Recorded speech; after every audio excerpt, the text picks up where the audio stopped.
Most students think psychology is only about therapy and mental illnesses. But what if I told you that psychologists help students learn better, improve workplaces, understand social media trends, and even explain why we sometimes follow the crowd? In today's video, we're covering one of the most important topics from Chapter 1, Fields of Psychology, along with the importance, special benefits, and applications of psychology. And trust me, by the end of this video, you'll never confuse clinical psychology with counseling psychology again. Also, if you would like detailed chapter notes, revision tricks, important distinctions, and exam oriented content, I've compiled everything into a complete notes package available for just Rs 99. You can check the pinned comment below. Now, let's begin. These are all the topics we will be covering today in today's video. Let's start with the first one, fields of psychology. So as you can see on the screen, psychology isn't one single field. Human behavior is incredibly complex. So psychology has developed into different specialized branches. Each branch focuses on a particular aspect of human life and behavior. The six major fields we need to know are clinical, counseling, developmental, educational, organizational, and social. Let's understand each one through simple examples. Let's start with clinical psychology. Look at the keywords on the screen: diagnosis, assessment, therapy, and treatment. These four words practically summarize the entire branch. Imagine Ravi. Every morning before leaving, his heart starts racing. He constantly feels anxious and sometimes experiences panic attacks. Eventually, these problems begin affecting his daily life. Now, who helps Ravi? This is where a clinical psychology comes in the real life. A clinical psychologist assesses Ravi's condition, maybe identify the problem, and develops a treatment plan. Through therapy and professional support, Ravi gradually learns coping strategies and gains control over his anxiety. So remember, clinical psychology focuses on diagnosing and treating mental health disorders. A quick exam trick could be clinical equals to clinic is equal to mental health treatment. If you remember that line, trust me, you'll never forget this branch.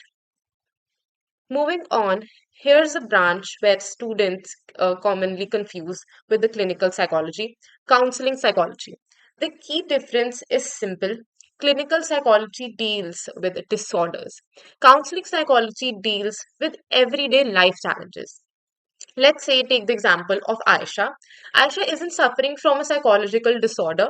Instead, she's confused about her future career.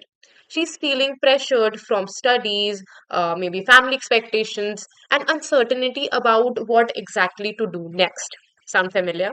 Many students experience exactly this. A counseling psychologist comes in and helps Aisha understand her strengths, her interests, and goals. Through discussion and guidance, she becomes more confident and starts making informed decisions. So remember, counseling psychology is all about guidance, support, adjustment, and decision making. Moving on, next comes developmental psychology. Take a look at the timeline on the slide. Developmental psychologist studies how people grow and change throughout life, not just children, but everyone. From infancy to old age, this includes physical, emotional, cognitive, and social development. Let's consider Sameer. Sameer is a 6-year-old and struggles with speech development compared to other children his age. His parents notice the difference and seek professional help, something which every parent should do. A developmental psychologist evaluates his development, identifies the delay, and suggests appropriate interventions. The goal is basically to help individuals reach their full developmental potential at the particular stage of life. A simple way to remember this field can be: developmental psychology studies growth and change across lifespan. Next is now let's move to a branch every student can relate: educational psychology. A quick question before starting. Have you ever studied for hours but still struggled to understand a topic? That's exactly the kind of problem educational psychologists study. Their focus is concentrated learning and teaching. They help improve learning methods, identify learning difficulties, and support students in achieving better academic outcomes. Let's consider Maya. She struggles with mathematics and feels frustrated because no matter how much she studies, she cannot understand certain concepts, something which I can personally relate. An educational psychologist studies her learning style and suggests techniques that help her learn more effectively. This benefits both students and teachers. So, in simple words, educational psychology helps people learn better. Now let's leave the classroom and enter the workplace. This is organizational psychology. As you can see on the screen, the key areas include motivation, productivity, leadership, and job satisfaction. Imagine Raj, who manages a company where employees constantly leave their jobs. The morale is low, productivity is falling, communication is extremely poor. An organizational psychologist kicks in and studies the workplace environment and identifies the underlying issues. Then they suggest strategies to improve motivation, teamwork, leadership, and employee satisfaction rates. The result? A healthier, more productive workplace. A quick memory trick can be organizational psychology equals psychology at work. Now, for the most fascinating branches, personally my favorite, social psychology. Let me ask you something. Have you ever downloaded an app simply because all of your friends were using it? Or maybe agreed with the group discussion even though you secretly disagreed? If yes, you've already experienced something called as social psychology. Nothing difficult. This branch studies how people influence one another. It focuses on group behavior, peer pressure, something which all of us can relate, attitudes, conformity, and social influence. Let's take the example of Neha. Neha feels pressured to behave in certain ways because of the expectations of her friend group or maybe her peers.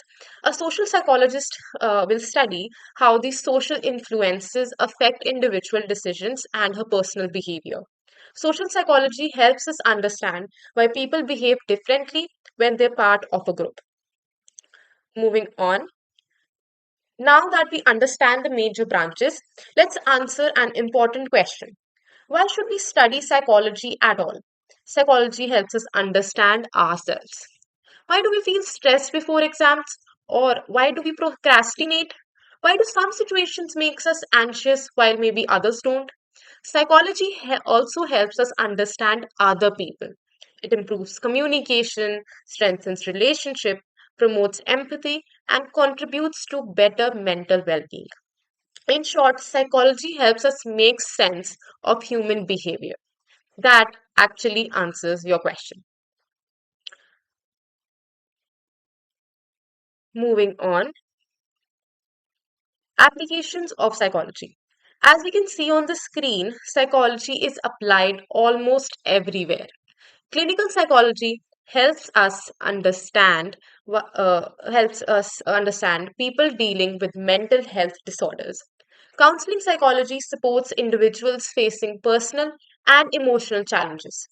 Developmental psychology assists people at the different stages of life. Educational psychology, on the other hand, improves learning and teaching. Organizational psychology enhances workplaces and employee well being. Social psychology, on the other hand, helps us understand society and group behavior. Together, these applications show that psychology is not just limited to one profession or maybe one setting, it actually influences schools, hospitals, businesses, families, communities, workplaces, and a lot more. Moving on. Before we end, here's a quick revision. Clinicals equals to mental health disorders, counseling, guidance, and life challenges, development, developmental growth and change, educational, learning and teaching, organizational, workplace behavior, social behavior in society. If this video helped you, don't forget to leave a like and subscribe because we are covering the entire ISC psychology syllabus chapter by chapter. and that too in easy parts which you can easily learn. And if you'd like detailed notes, memory tricks, distinctions, and exam oriented preparation material, you'll find the complete note package. You can check it out in the comment section for just rupees 99. Thank you for watching, and I'll see you in the next video. Make sure you like, subscribe, and stay tuned for further videos. Thank you.